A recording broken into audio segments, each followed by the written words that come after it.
बच्चों, आपके स्क्रीन पर हिंदी व्याकरण कक्षा 8 नज़र आ रहा है। अब हम लोग पाठ 2 का क्रैश कोर्स करेंगे। और जैसा कि हम लोग जानते हैं, क्रैश कोर्स का अर्थ होता है पढ़े हुए को रिवीजन करना। कभी कभी कुछ चीज़ें किताबों में रहती है पर समझ में नहीं आती, और कभी कभी अगर हम उसको ध्यान से पढ़ेंगे तो वो बहुत इंटरेस्टिंग भी लगती है। बच्चों, व्याकरण बहुत अच्छी चीज़ होती है, बहुत मनोरंजन चीज़ होती है। अगर आप ध्यानपूर्वक पढ़ोगे तो आपको उसमें मन भी लगेगा। इसके अंतर्गत हम लोगों ने वर्ण विचार पढ़ा है, जैसा कि आप जानते हो। इसके संबंधित प्रश्न उत्तर और पाठ को मैंने आपको समझा दिया है। आइए बच्चों, अब हम इसका क्रैश कोर्स पढ़ते हैं। आपका अध्याय 2 है वर्ण विचार, जिसको कि मैंने आपके स्क्रीन पर मेंशन किया है। अब आया है क्लास 8 कक्षा 8 हिंदी व्याकरण क्रैश कोर्स पाठ 2 वर्ण विचार। बच्चों, इसमें मैंने आपको कुछ संकेतों के द्वारा मुख्य पाठ्य को फिर से समझाने का प्रयास किया है। मुझे पता है कि आप लोगों ने ध्यानपूर्वक पढ़ा होगा, परंतु मैं इसे अब वापस आपको दोबारा समझा दे रही हूँ। वर्ण भाषा की सबसे छोटी इकाई है। वर्णों का निश्चित क्रम वर्णमाला कहलाता है। वर्ण 2 प्रकार के होते हैं, स्वर और व्यंजन।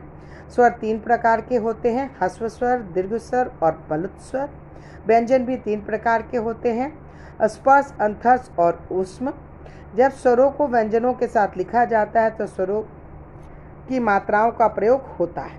प्रत्येक वर्ग का 5वां व्यंजन पक्षमाक्षर कहलाता है। इसे अनुस्वार के रूप में भी जाना जाता है।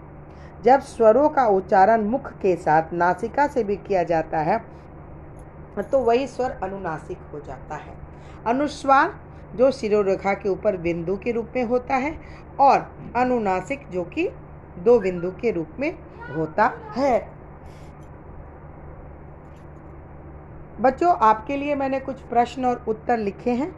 उच्चारण के आधार पर व्यंजन के भेदों को स्पष्ट करें।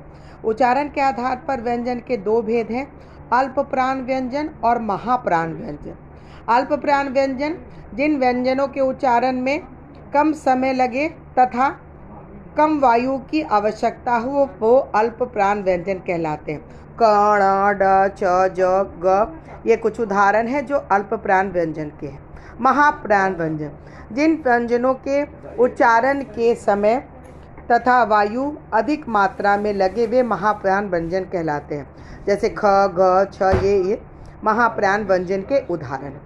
बच्चों, इन दोनों को मैंने आपको उदाहरण के साथ स्पष्ट किया है ताकि आप इसे अच्छी तरह से समझ पाएं। इसके अलावा स्वर के कंपन के आधार पर व्यंजन के भेद 2 प्रकार के होते हैं, सघोष वर्ण और अघोष वर्ण।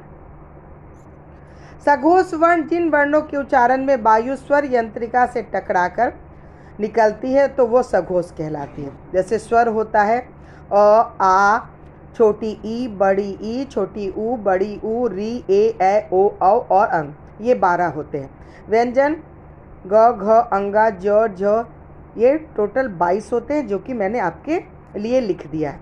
अघोष वर्ण जिन वर्णों के उच्चारण में स्वर यंत्रिका पे कंपन नहीं होता उसे अघोष वर्ण कहते हैं।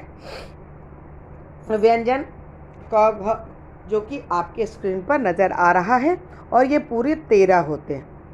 अब मैंने आपके लिए कुछ प्रश्न तैयार किए हैं जिसको कि आपको लिखना है। उचित मात्रा लगाकर शब्द बनाना है।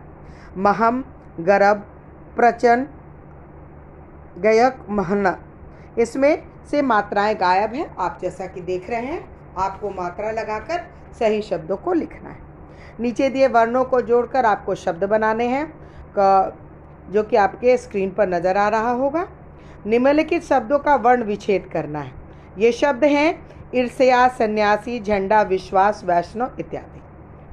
2 शब्द बनाना है, श प्लस ट से, क प्लस स से और र प्लस स से। बच्चों, ये मैंने आपके लिए कुछ प्रश्नों का चयन किया है, और उसके अलावा पुस्तक के अंदर से मैंने आपको कुछ महत्वपूर्ण व्याकरण की संबंधित बातों को भी बताया है, और साथ में मैंने कुछ कम पॉपुलर चीज़ों को आपके साथ शेयर किया है। ज़्यादातर लोग अघोष सघोष इन सारी चीज़ों पर ध्यान नहीं देते हैं, परंतु बच्चों कल को ये इसका स्थान बहुत महत्वपूर्ण हो जाता है। आप कक्षा 8 में पढ़ रहे हो, इसके लिए आपको इन सबों की जानकारी अति आवश्यक है।